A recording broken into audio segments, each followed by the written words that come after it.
కానీ ఆ పాట వ్రాసిన వారిని, మనకు అందించిన వారిని ఈరోజు మనం చూస్తున్నాము అంటే నాకైతే 2 కళ్ళు సరిపోవట్లేదు. అలాంటి ఆ మహనీయుడి గురించి చెప్పాలంటే తెలుగు మాటకు పాటకు మానవత్వపు విలువలు నేర్పిన మహామనిషి ప్రజాకవి అందశ్రీ గారు.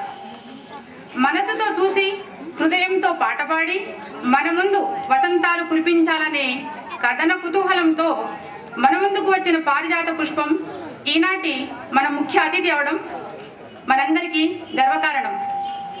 మనసులో ఎన్ని బడబాగ్నులున్నా ప్రపంచ పోకడలకు అలసిపోక అసహించుకోక అన్నింటినీ తనలో కలుపుకొని ముందుకు సాగే నదీమ తల్లిలాగా గుమ్మనంగా సాగిపోయే ప్రశాంత జీవి, ప్రఖ్యాత రచయిత.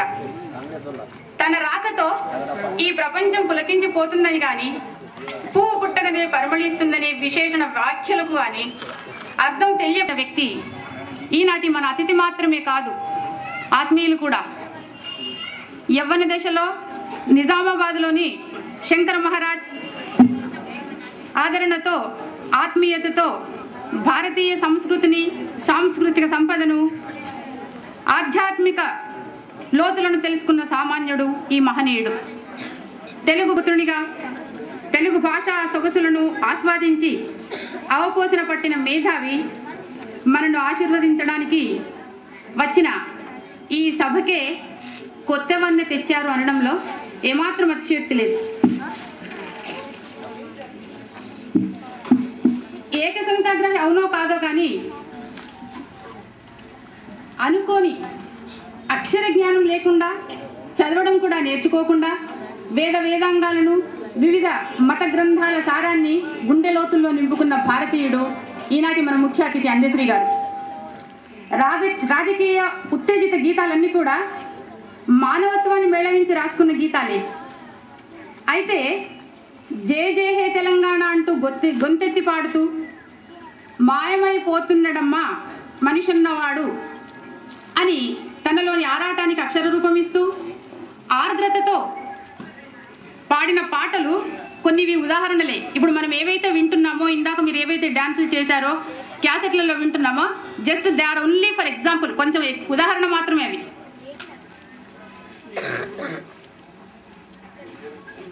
మనందరినీ ఉత్తేజపరిచే వందల కొద్ది గీతాలను మనకు అందించిన ఈ స్ఫూర్తి ప్రదాత గురించి నేను ఇంకా ఎంత చెబితే కూడా నాకు తక్కువగానే అనిపిస్తుంది. ఆయన పాడిన పాటలలో అన్ని గొప్ప పాటలు అయినప్పుడు ఇది గొప్పది కాదు నేను చెప్పడానికే లేదు. అంటే తను రచించిన, తను పాడిన, ఏది చేసినా అంత అద్భుతంగా ఉంటుంది అనేది నిజమైన, అది సత్యం. అది తెలంగాణ ఉద్యమాన్ని తెలియజెప్పే జై బోలో తెలంగాణ సినిమాలోని జై బోలో తెలంగాణ పాట రాసింది కూడా వీరే. ఈయన తన మనసులోని ఆవేదనకు ఇచ్చిన అక్షర రూపాలకు స్పందించి కాకతీయ యూనివర్సిటీ వారు వీరికి గౌరవ డాక్టరేట్ ఇచ్చి తన గౌరవాన్ని ఇన్ముడింపజేసుకున్నారు కూడా. మనసున్న మంచి మనిషిగా ఎదిగి పసి మనసును ఉత్తేజపరచడానికి వచ్చిన వాదాలు వేదాలు కాదు, అందరం ఒకటిగా మంచిగా ఉండాలని ఆశించే ఆత్మీయుడు అందశ్రీకి శత సహస్ర కుసుమాంజలుడు. కావ్య రచనలో ఆయన సతీమణి వల్లుభాయిని, ఆయన పిల్లలను హృదయపూర్వకంగా అభినందిస్తూ వారి సహకారం ఎల్లప్పుడూ వీరికి అందాలని కోరుతున్నాను. మన ఆహ్వానాన్ని మన్నించి మనం అడగగానే సరే అని తన అమూల్యమైన సమయాన్ని వెచ్చించి మనతో మనసు విప్పి మాట్లాడడానికి, ఈ సభకి వన్నె తేవడానికి హైదరాబాద్ నుండి పగటి వెన్నెలలో వేడిని తట్టుకొని వచ్చిన డాక్టర్ అందశ్రీ గారికి హృదయపూర్వకంగా కృతజ్ఞతలు తెలుపుతూ హృదయపూర్వకంగా ఆహ్వానిస్తున్నాం.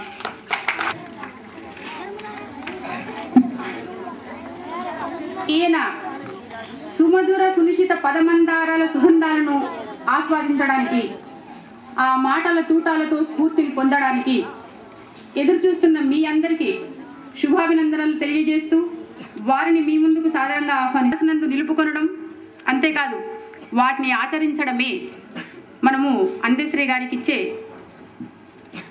కృతజ్ఞతలు, మనం అందశ్రీ గారికి ఇచ్చే బహుమతులు. అన్నీ కూడా సభాముఖంగా మరొకసారి ఇప్పుడు వీళ్ళతో ఉన్నది ఇప్పుడు బాధ అంతా. యజమానురాలైన స్మిత మేడంకు అటు పత్రిక రంగంలో ఇటు పాఠశాల రంగాలలో సవ్యసాచిగా ప్రయాణం చేస్తున్న ప్రభాకర్ సార్కు, నన్ను జగిత్యాలకు రావడానికి ప్రేరేపించిన బిఎస్ రామ్ సార్కు, మా రమణన్నకు, దేశిత జనార్దన్ అన్నకు, సాహిత్య మిత్రులందరికీ, వేదిక పాల్ సార్కు, నరసింహారెడ్డి సార్కు, సునీల్ సార్కు, మిత్రులకు, ఆసీనులైన పంతులమ్మలకు, విద్యార్థులకు అందరికీ జై తెలంగాణ. ప్రథమంగా శాతవాహన అన్నప్పుడు ఒక తక్కువ 1000-1500 సంవత్సరాలు వెనుకకు పోతే మొట్టమొదటిసారి తెలుగు నేల ఏర్పడ్డప్పుడనే, ఏర్పడక ముందు కాకతీయులు కోటిలింగాలను రాజధానిగా చేసుకుని వాళ్ళు ఎల్ల దిశలను చెరిపేసి ఏలిన రాచరిక వ్యవస్థ ఈ కరీంనగర్ పట్టణపు కోటిలింగాల గోదావరి తీరపు గంగమ్మ గలగలల మధ్యన పురుడు పోసుకున్న రాజధానిని తలుచుకొని ఆ మట్టిని ముద్దాడినప్పుడు ఈ మధ్యనే పునీతులైన చెప్పాలి. ఆ సందర్భంగానే ఈ స్కూల్కి వచ్చే నేపథ్యాన్ని నేను కలుగజేసుకున్నాను. ఈ తెలంగాణ బతుకు పోరాటంలో అన్నిటికంటే ముఖ్యమైనది వాళ్ళ చదువు. ఆ చదువు కోసము మల్టీనేషనల్ స్కూళ్ళు వస్తున్నాయి. అనేక రకాలుగా పిల్లలకు మార్కుల గొడవ మొదలైంది, ర్యాంకుల గొడవ మొదలైంది, చదువుకొనడం ఎక్కువైపోయింది, చదువుకోవడం తక్కువ అవుతుంది. కాబట్టి భారతీయత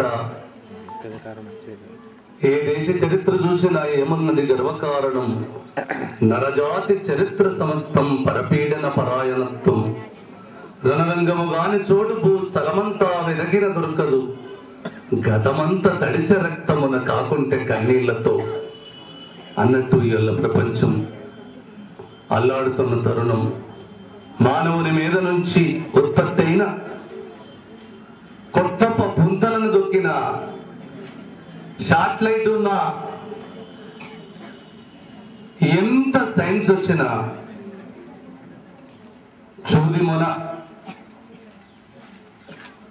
పడుతున్న శబ్దాన్ని కూడా పసిగట్టే శాటిలైట్స్ ఉన్నాయి. కానీ జరిగే అనర్థాలన్నీ యథాతథంగా జరుగుతూనే ఉన్నాయి. అత్యాధునికమైన టెక్నాలజీ మనిషి ఆపాదమస్తకంగా ప్రడవరిల్లుతున్న నిన్న జపాను ముంచెత్తిన సునామీ తుఫాను తెలియంది కాదు. మనిషి ఎప్పుడు ప్రకృతితో సహజీవనం కొన్నప్పుడు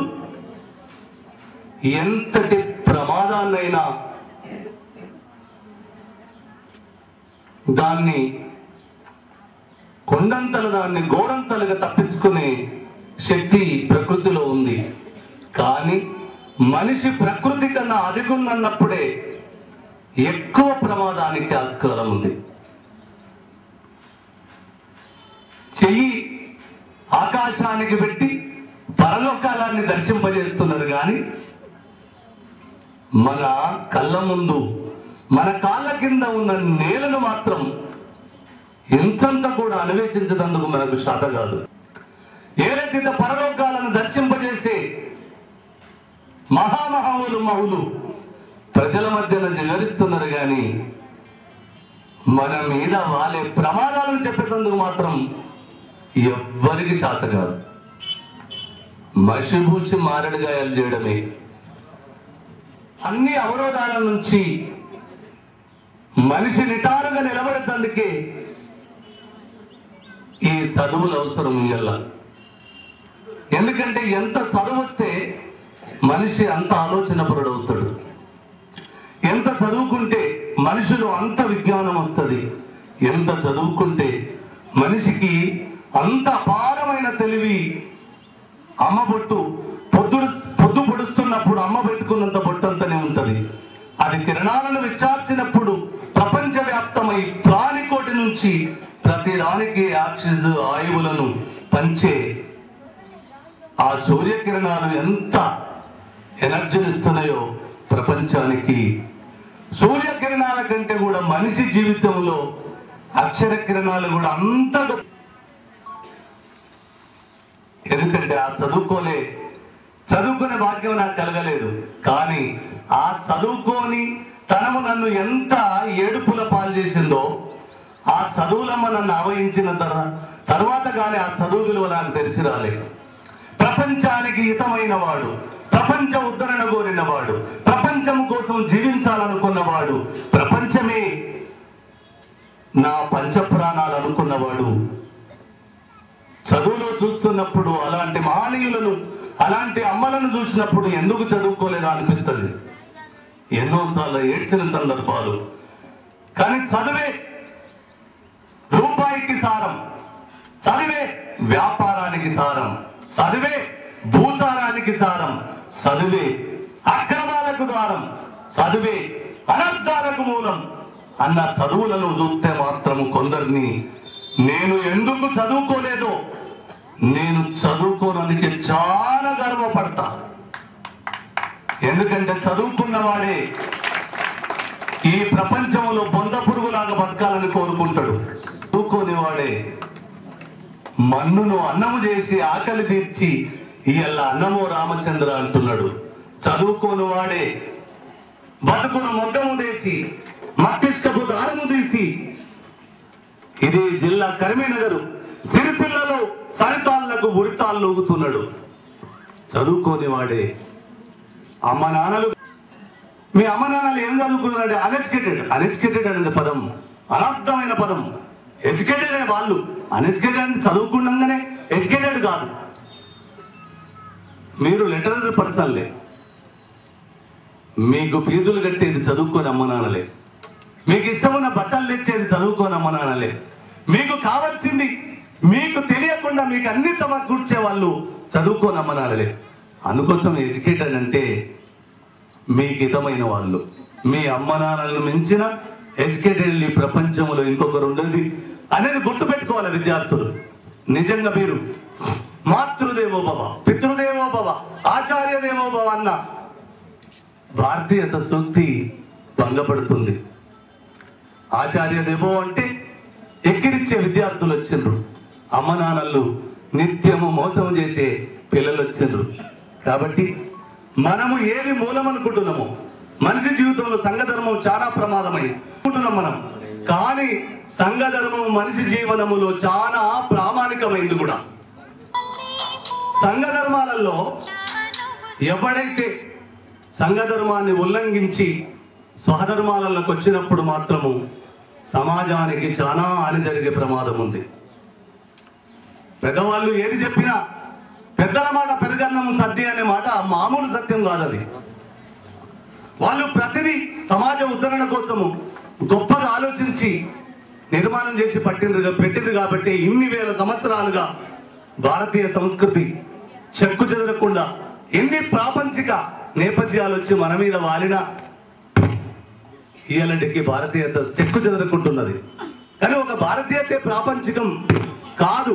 ప్రపంచమంతా, ప్రపంచ విజ్ఞానం వల్ల మనకు అవసరం అవుతుంది. మనిషికి ఎంత అవసరమో అది ఎక్కడి నుంచి వచ్చినా ప్రపంచము, ఈ లోకము నీ ఇల్లు, జనమంతా నీ వాళ్ళు, ప్రగల్భాలు మార్చుకో, ప్రజల నుండి నేర్చుకో అన్న నానుడిని కనుక మనం చూస్తే ఈ ప్రపంచము ఎప్పుడో మన వాళ్ళు ఇప్పుడు పాపము గ్లోబలైజేషన్ అని గగ్గోలు పెడుతుంది. కానీ భారతీయతల్ని వసుదైక్య కుటుంబం అన్నప్పుడే అలా గ్లోబలే ఉన్నది. వసుదైక్య కుటుంబం అన్నప్పుడే ఈ విశ్వం మన ఇల్లు, విశ్వవాసులంతా మనమంతా ఒకే కుటుంబము అన్న సూక్తిని కనుక మనము కరెక్ట్గా ఆచరిస్తే, ఎందుకంటే వస్తున్న టెక్నాలజీని బట్టి మనిషి ఆధునిక పోకడల వల్ల అనేక మార్పులు వస్తున్నాయి మనిషి. కానీ తూర్పునే పొద్దు పొడుస్తుంది కదా, పశ్చిమాన పొడుస్తలేదు కదా. నీకొచ్చిన టెక్నాలజీలే తప్పి, నీకొచ్చిన అవరోధాలే తప్ప, నీకొచ్చిన కొత్త పోకడలే తప్ప నేచర్లో ఏది కొత్త పోకడ రాలేదు. ఇలా నేచర్లో కొత్త పోకడ ఏంది అంటే నీ వికృత చేస్తలే కొత్త పోకడలు. అవే వినాశాలకు దారితీస్తున్నాయి.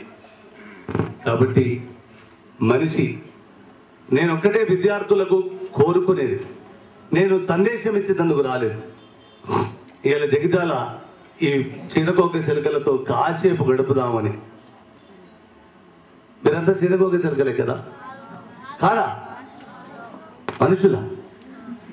అబ్బా, ఏం పేరు నీ పేరు? నీ పేరేం పేరు? సాయితేజ కదా. మనిషి అంటే అర్థం తెలుసా నీకు? చిన్నపిల్లగాడు కదా. సీతకోక చిలుకలని ఎందుకంటున్నానంటే భావుకథ కోసం. మీరు ఆటలు ఆడతారు కదా, పాటలు పాడుకుంటారు కదా, అంటే మాకు రెక్కలేమనుకోలేము. మరి నీకున్న రెక్కలు ఆ రెక్కలే అట్లా. కాబట్టి మీరు గొప్పగా అమ్మ నాన్నల కళల నుంచి, ఎందుకంటే ఈ పాఠశాలల నుంచే ప్రైమ్ మినిస్టర్లు పోయారు, ఈ పాఠశాలల నుంచే ప్రెసిడెంట్ ఆఫ్ ఇండియాలో వచ్చారు, ఈ పాఠశాల నుంచే ఈ దేశాన్ని ఉద్ధరించేందుకు 542 మంది పార్లమెంటు మెంబర్లు వచ్చారు, అసెంబ్లీలోకి వచ్చారు, మేధావులు వచ్చారు, విద్యావేత్తలకు వచ్చారు, ఐఏఎస్లు ఐపీఎస్లు ఒక్కటా రెండా అనేక రూపాలుగా మీ చదువుతో ఒక సారవంతమైన జీవితాన్ని వాళ్ళు ఏర్పరచుకున్నారు. చదువు మీద ఎవరు శ్రద్ధ వహిస్తారో, చదువు పట్ల ఎవరు గొప్ప ప్రేమ ఉంటారో గొప్ప గొప్ప మార్కులు వస్తాయి. మీ పాఠశాలల్లో పంతులకు చదువుకున్నందుకు మీకు గొప్ప సార్థకత చేకూరుతుంది. పెద్దలను గౌరవించే సంస్కారం కనుక మీరు పోగొట్టుకుంటే, మీరు ఎన్ని చదువులు చదివి ఏమిన్నా బూడిదలో వచ్చిన పన్నీరే అవుతుంది. మీ అమ్మ నాన్నలను గౌరవించకపోతే, మీరు ఇంత చిన్నప్పటి నుంచే క్రమశిక్షణ అనేది అన్నిటికంటే గొప్పది. తల్లిదండ్రుల పట్ల, పెద్దల పట్ల, గురువుల పట్ల, సమాజం పట్ల, మన పక్క పిల్లల పట్ల ఒక సోదర భావాన్ని కనుక ఏర్పరచుకోకపోతే చాలా, ఎందుకంటే మనకు సినిమాల ప్రభావం మన మీద దాడి చేస్తుంది, సీరియళ్ల ప్రభావం దాడి చేస్తుంది. ఇప్పుడు సెల్లులు మనిషి జేబుల్లోకి వచ్చిన తర్వాత సెల్లుకు దగ్గర అవుతున్న మనిషి ఇల్లుకు దూరం అవుతున్నాడు. విజ్ఞానములో చంద్రమండలాన్ని చేరుకున్నాడు, కానీ అజ్ఞానములో ఆకాశానికి దగ్గరైన మనిషి పక్కింటికి మాత్రం దూరం అయిపోతున్నాడు. ప్రపంచ వ్యాప్తం అవుతున్న మనిషి తన కళ్ళ ముందటున్న సంఘానికి దూరం అవుతున్నాడు, సమాజానికి దూరం అవుతున్నాడు.